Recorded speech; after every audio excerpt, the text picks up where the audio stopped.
20ஆம் நூற்றாண்டின் முற்பகுதியில் இந்திய விடுதலை போராட்ட வரலாற்றில் தமிழகத்தில் வாழ்ந்த மறக்க முடியாத தியாக சீலர்கள் மூவர்.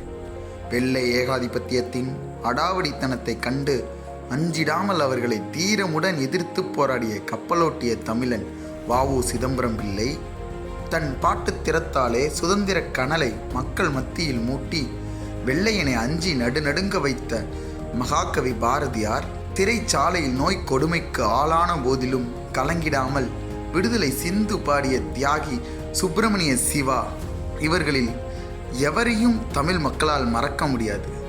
திண்டுக்கல் மாவட்டம் வத்தலகுண்டில் ராஜம் ஐயாருக்கும் நாகம்மாளுக்கும் மகனாக 1884ஆம் ஆண்டு அக்டோபர் மாதம் 4ஆம் தேதி பிறந்தார்.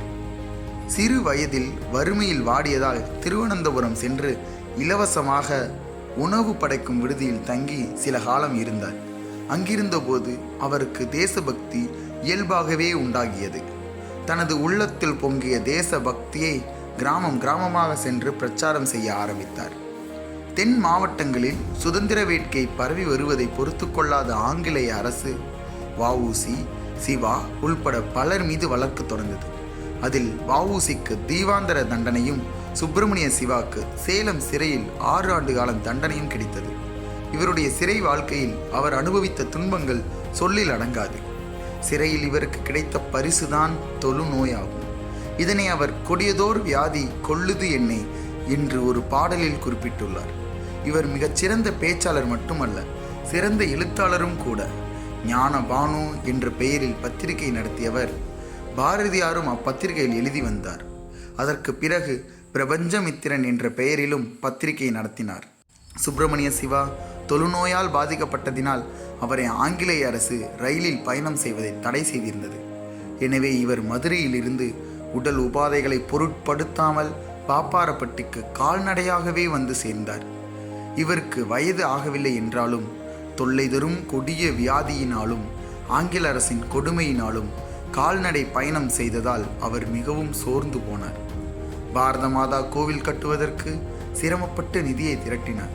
இந்துக்கள், இஸ்லாமியர்கள், கிறிஸ்துவர்கள், பௌத்தர்கள், சீக்கியர்கள் உட்பட அனைத்து மதத்தினரும் சாதி மத பேதமின்றி வழிபடுவதற்கினிய ஆலயமாக பாரத மாதா ஆலயத்தை கட்ட கடும் முயற்சி எடுத்தார். அதற்காகவே உடல் முழுவதும் புண்ணாக இருந்தபோதும் உடலை துணியால் போர்த்தி கொண்டே சென்னை மாகாணம் முழுவதும் நடைப்பயணமாகவும் கட்டை வண்டியாலும் சென்று மேடை தோறும் சுதந்திர கனவை மக்களுக்கு ஊட்டியதை யாராலும் மறந்துவிட முடியாது.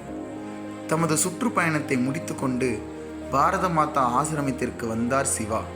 அங்கு தனது நண்பர்களுடன் மிக உற்சாகமாக பேசிக்கொண்டிருந்த அவர் 1925ஆம் ஆண்டு ஜூலை மாதம் 23ஆம் தேதி தனது 41ஆம் வயதில் நம்மை விட்டு பிரிந்தார்.